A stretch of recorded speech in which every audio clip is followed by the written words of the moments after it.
ஆரம்பிக்கலாமா? அத்தியாயம் 13. போர் இப்போது அதன் உச்சத்தை எட்டிவிட்டது.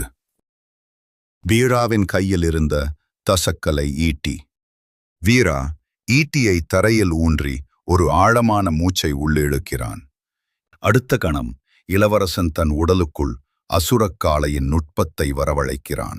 அவனது உடலில் அபரிமிதமான பலம் பாய அவனது தசைகள் மேலும் இறுகுகின்றன. வீரா கோபமான, ஆக்ரோஷமான, சவால் விடும் குரலில், அசுரக்காளையே, இந்த ஈட்டிக்குள் உன் ஆற்றலைத்தா. பலம் பாய அவனது தசைகள் மேலும் இறுகுகின்றன. அதே நேரத்தில் வீரா தனது தசக்கலை ஈட்டியை விண்ணை நோக்கி நீட்டுகிறான்.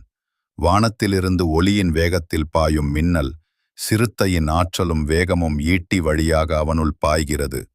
வீரா ஈட்டியை பிடித்திருக்கும் போது மின்னல் பாய்ந்த வேகத்துடன் ஆவேசமான மற்றும் சக்தி வாய்ந்த குரல், மின்னல் சிறுத்தையின் வேகம், காளையின் பலம். ஆற்றல் முழுமையாக வெளிப்பட்டு விட்டது. ஆம், அவனது பிரதான நுட்பங்கள் 2. 1. அசுரத்தனமான பலம் தரும் அசுர காளை நுட்பம். மற்றொன்று கண்ணுக்கு எட்டாத வேகம் தரும் மின்னல் சிறுத்தையின் வேகம். 2 நுட்பங்களா? இல்லை 200 நுட்பங்கள் இருந்தாலும் என் 4 கர தாக்குதலுக்கு முன் நீ தூசு. அரக்கன் வீண் பேச்சு பேசவில்லை. தன் 4 கைகளாலும் ஒரு சேரத் தாக்குகிறான்.